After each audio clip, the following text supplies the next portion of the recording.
Hello students, welcome back to our channel Tesla NCERT physics classes में। आज हम class 11 के चैप्टर नंबर 9 से नेक्स्ट न्यूमेरिकल नंबर 9.13 को सोल्व करने वाले हैं।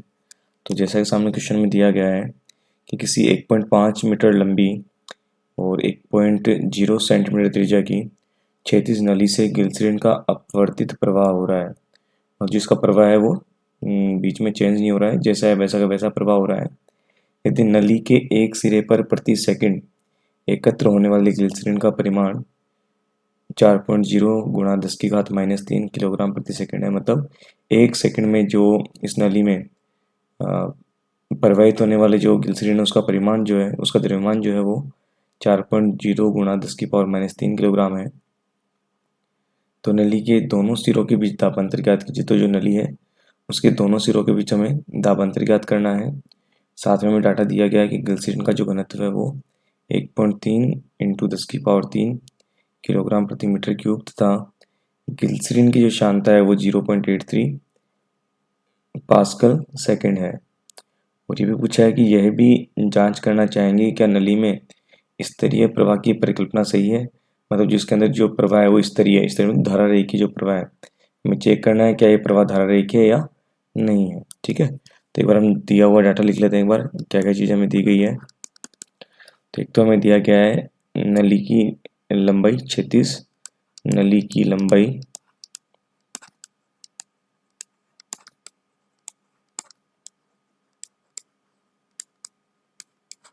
इसको हम मान लीजिए कैपिटल एल से शो करते हैं। तो इसका मान जो हमें दिया गया है वो 1.5 मीटर दिया गया है। 36 नली की त्रिज्या हमें दी गई है। त्रिज्या को मान लीजिए हम कैपिटल आर से शो कर रहे हैं।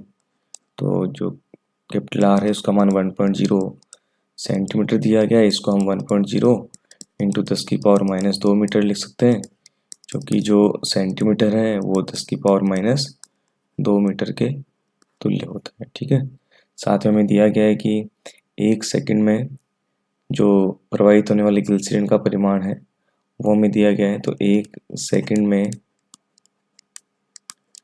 प्रवाहित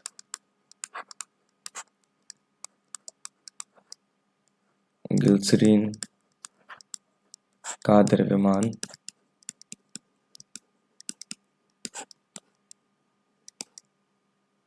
m जो है वो 4.0 इंटू 10⁻³ किलोग्राम है, क्योंकि जो टाइम लिया है वो एक सेकंड है। तो यहाँ पर जो मात्रक लिखा हुआ है, देखिए मात्रक यहाँ क्या लिखा हुआ है, प्रति सेकंड, मतलब एक सेकंड में जो प्रवाहित होने वाली जो मात्रा है वो 4.0 इंटू 10⁻³ किलोग्राम है। ठीक है,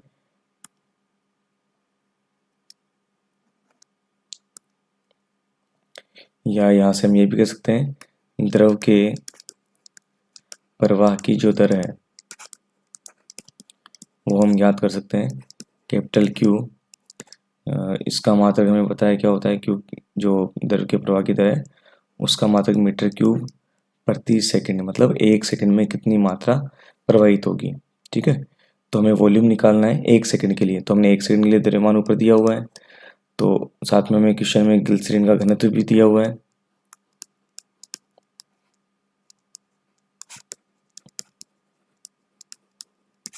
तो ग्लिसरीन घनत्व को हम रो से नोट कर देते हैं। तो ये हमें दिया है 1.3 इंटू 10⁻³ किलोग्राम प्रति मीटर क्यूब। ठीक है, तो यहाँ से अगर द्रव के प्रवाह की दर की हम बात करें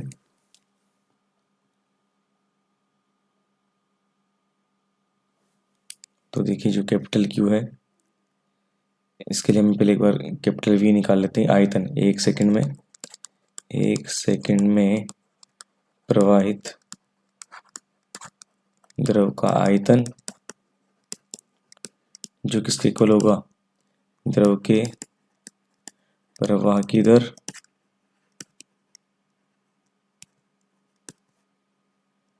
ठीक है, तो आयतन हमें निकालना है और चूंकि हम जानते हैं आयतन क्या होता है, द्रव्यमान बटा घनत्व। तो यहाँ से आयतन जो हम निकालेंगे कैपिटल क्यू वो वी के बराबर ही हो जाएगा। और इसका मान कितना है हमारे पास, m डिवाइड बाई रो, और m का मान हमारे पास कितना है, ये जो द्रव्यमान है 4.0 into 10⁻³ kilogram. Divide by rho जो दिया है वो 1.3 गुणा 10⁻³ किलोग्राम प्रति मीटर क्यूब।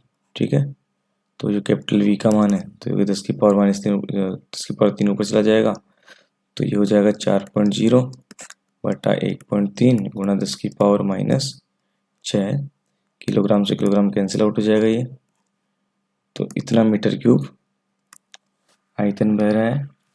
तो 1 सेकंड में ये प्रवाह हो रहा है, तो जो द्रव प्रवाह की दर है कैपिटल क्यू, तो जिसकी हम पहले बात कर रहे थे, इसका मात्रक क्या होता है मीटर क्यूब प्रति सेकंड। तो 1 सेकंड में प्रवाहित होने वाला आयतन, तो ये आयतन जो हमारे पास है वो 1 सेकंड के लिए आया है, तो ये मान हमारे पास जो है इसका मात्रक क्या लग जाएगा 1.3 गुणा 10⁻⁻6 मीटर क्यूब, ये 1 सेकंड में प्रवाहित हो रहा है। ठीक है, तो हमारे पास द्रव प्रवाह की दर आ गई कि जो यहाँ पर 1 सेकंड में प्रवाहित द्रव का आयतन है वो द्रव प्रवाह की दर के बराबर होगा। तो जो आयतन है ये प्रति सेकंड के लिए निकालना है, प्रति सेकंड के लिए। तो यहाँ पर हमने जो आयतन निकला था पूरा, ये जो आयतन हमारे पास आया था इसे हमने 1 सेकंड से डिवाइड किया है, तो ये पूरा जो आया है इसमें हमने क्या किया 1 सेकंड से डिवाइड किया है, तो हमारे पास जो द्रव प्रवाह की दर आ गई है। ठीक है, और साथ में हमें क्वेश्चन में दिया गया है ग्लिसरीन की श्यानता। तो ग्लिसरीन की श्यानता मीन्स नीटा जो है वो दिया गया है 0.83 पास्कल इंटू सेकेंड। और एक क्षैतिज नली में दाबांतर ज्ञात करने के लिए, दाबांतर में 2 सिरों में, एक सिरा ये है एक सिरा ये है, तो इन दोनों सिरों के मध्य दाबांतर के लिए पॉइजली का एक सूत्र होता है, तो उसकी डेरिवेशन क्लास 11th के सिलेबस में है नहीं, तो उसका पॉइजली का सूत्र है द्रव प्रवाह की दर के लिए। तो इसका जो फॉर्मूला है वो है हमारे पास पाई r⁴ कैपिटल P, या इसको कई जगह डेल्टा P लिखा मिलेगा, ये डेल्टा P लिखा भी मिल सकता है। ठीक है, डेल्टा P का मतलब, इसका मतलब दाबांतर, दोनों जो सिरे हैं उनके मध्य दाबांतर कितना है नली के लिए। ठीक है, और डिवाइड बाई 8 नीटा L, ये पॉइजली का सूत्र है। तो यहाँ पर हम मान रखेंगे और दाबांतर का जो हमसे मान पूछा है वो मान हम निकाल लेंगे, क्योंकि त्रिज्या हमारे पास दी हुई है। ठीक है, यहाँ पर हमारे पास त्रिज्या नॉन राशि है, दाबांतर हमें ज्ञात करना है, लंबाई हमें दी गई है, श्यानता हमें दी गई है, और द्रव प्रवाह की दर हमने ऑलरेडी ज्ञात कर ली है, यह है द्रव प्रवाह की दर।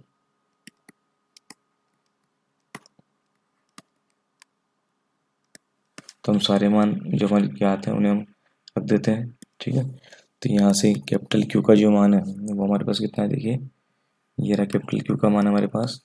तो लेफ्ट हैंड साइड में हो जाएगा 4.0 डिवाइड बाई 1.3 गुणा 10⁻⁻6 मीटर क्यूब प्रति सेकंड। राइट हैंड साइड में पाई, आर जो त्रिज्या है, त्रिज्या का मान हमें दिया गया है, देखिए त्रिज्या का मान हमें दिया गया है क्वेश्चन में, ये देखिए यहाँ से स्टेप से 1.0 इंटू 10⁻⁻2।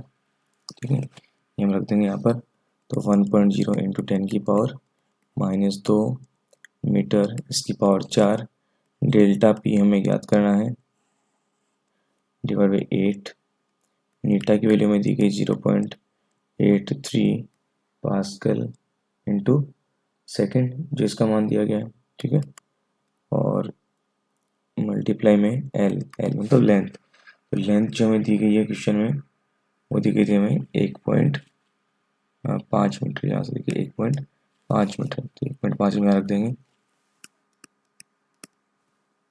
तो देखिए यहाँ से अगली स्टेप हम सॉल्व करते हैं, इस डेल्टा पी को हम इस तरफ लेते हैं, बाकी क्वांटिटी को इस तरफ ले जाते हैं, नीचे वाली क्वांटिटी इधर ऊपर हो जाएगी और ये वाली इधर नीचे चली जाएगी। तो यहाँ से 4.0 डिवाइड में 1.3 इंटू 10⁻⁻6, मात्रा को हम लास्ट में लिख देंगे, मल्टीप्लाई में 8 आ जाएगा, मल्टीप्लाई में 0.83 आ जाएगा, मल्टीप्लाई में 1.5 आ जाएगा, डिवाइड में पाई, देखो 1⁴ 1 ही रहेगा, और 10⁻⁻2 का स्क्वायर 10⁻⁸ बन जाएगा।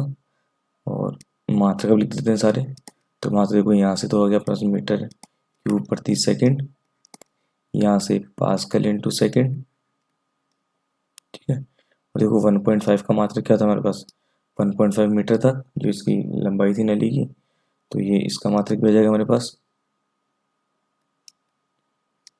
ठीक है। और साथ में ये जो मीटर की पावर 4 है वो चला जाएगा नीचे,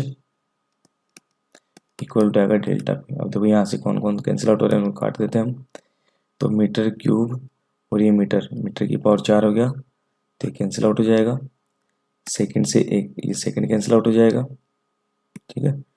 तो अगली स्टेप हम इसको लिख देते हैं थोड़ा सॉल्व करके। तो संख्यात्मक मान को लिख देते हैं, तो 4.0 ऊपर और 8 है, 0.83 है इंटू 1.5 है, 10⁻⁻6 है, ठीक है। डिवाइड में सिमिलरली 1.3 है, मल्टीप्लाई में पाई है, और पाई की वैल्यू क्या होती है 3.14, 1 को लिख देते हैं और 10⁻⁸ इक्वल चल रहा है पूरा डेल्टा पी के, और जो मात्रा किसका वो है पास्कल, ठीक है। तो इसको हम कैलकुलेटर जल्दी से सॉल्व कर लेते हैं।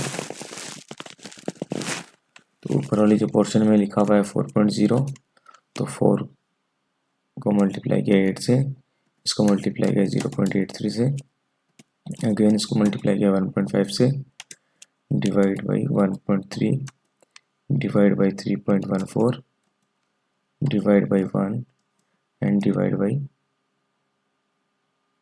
10⁻⁸ तो हम आगे ऊपर लिख लेंगे, ठीक है। अदर समझ तो हमारे पास मान आ गया 9.76, तो ये जो हमारे पास मान आया है वो आ गया 9.76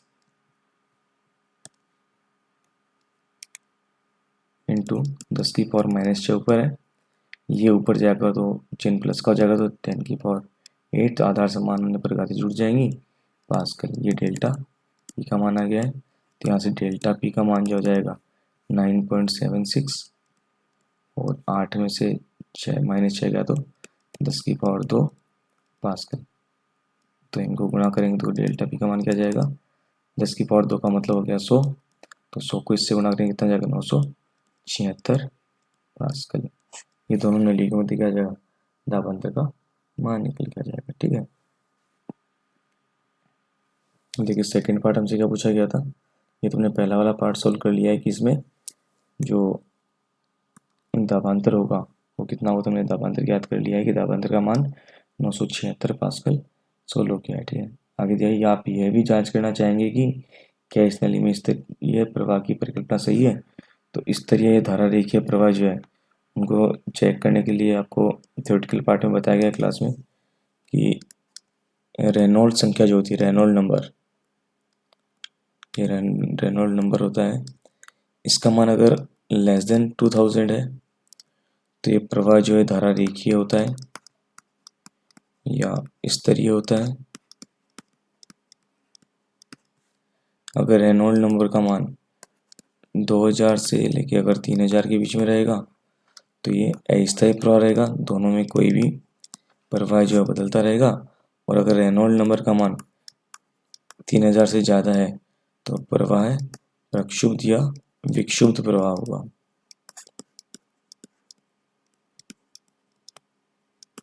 तो हमें चेक करना है रेनॉल्ड नंबर का मान। तो रेनॉल्ड नंबर का जो फॉर्मूला होता है वो होता है हमारे पास रो कैपिटल डी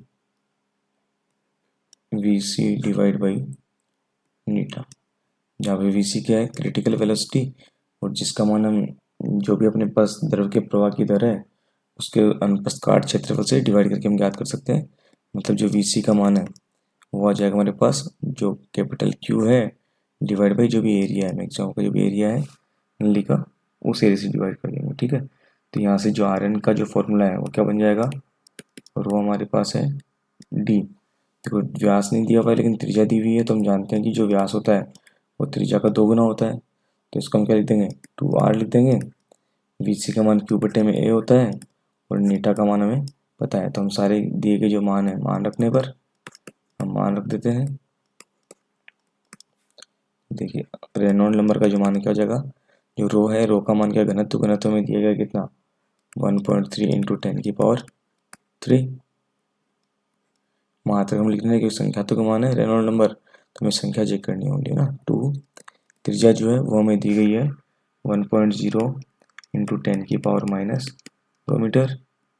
और जो क्यू है, क्यू का मान हमने ऑलरेडी याद किया था पहले। देखो ऊपर वाले क्वेश्चन हम देख लेते हैं। क्यू का जो मान है देखिए ये रहा 4.0 बटा 1.3 इंटू 10 की पावर -6। ये हम लिख देते हैं यहाँ पर। तो 4.0 डिवाइड बाई 1.3 गुना 10 की पावर -6 और डिवाइड बाई जो भी एरिया है वो और नीटा। तो नीटा का जो मान शांता को हमें बताया 0.83 है। और एरिया की अगर बात करें तो एरिया क्या हो जाएगा पाई आर स्क्वायर। तो पाई और आर स्क्वायर की बात करें तो आर कितना है त्रिज्या वही 1.0 इंटू 10 की पावर -2 इसका स्क्वायर। तो यहाँ से कौन कौन से पार्ट कट हो रहे हैं उनको हम कट कर देते हैं। तो 1.3 से 1.3 कैंसिल आउट हो जाएगा। और ये देखो पूरा एक पार्ट, ये पावर 2 है तो एक पावर कैंसिल हो जाएगी। तो यहाँ पर हम संख्यात्मक मान किसे लिख देते हैं, बाकी मान 10 की पावर को हम लास्ट में लिख देंगे। तो 2 और 4.0 ऊपर वाले पार्ट से इंटू 10 की पावर -6 और +3 आधार समान होने पर घाते जुड़ जाएंगे ऊपर जो पोर्शन है उनमें। सिमिलरली नीचे वाले पोर्शन में 0.83, पाई का मान था 3.14 और हमारे पास बच जाएगा 1.0 इंटू 10 की पावर -2। ठीक है, तो रेनॉल्ड नंबर जो है इसका मान हम सॉल्व कर लेते हैं कैलकुलेटर की हेल्प से एक बार।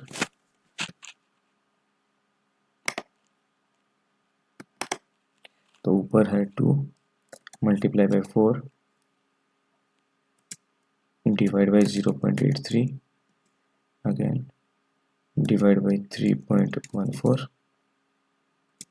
तो हमारे पास है 3.07 है अप्रोक्स बताया 3.07 और ऊपर 10 की पावर -3 और जो नीचे 10 की पावर -2 ऊपर जाए क्या बन जाएगा प्लस का 2।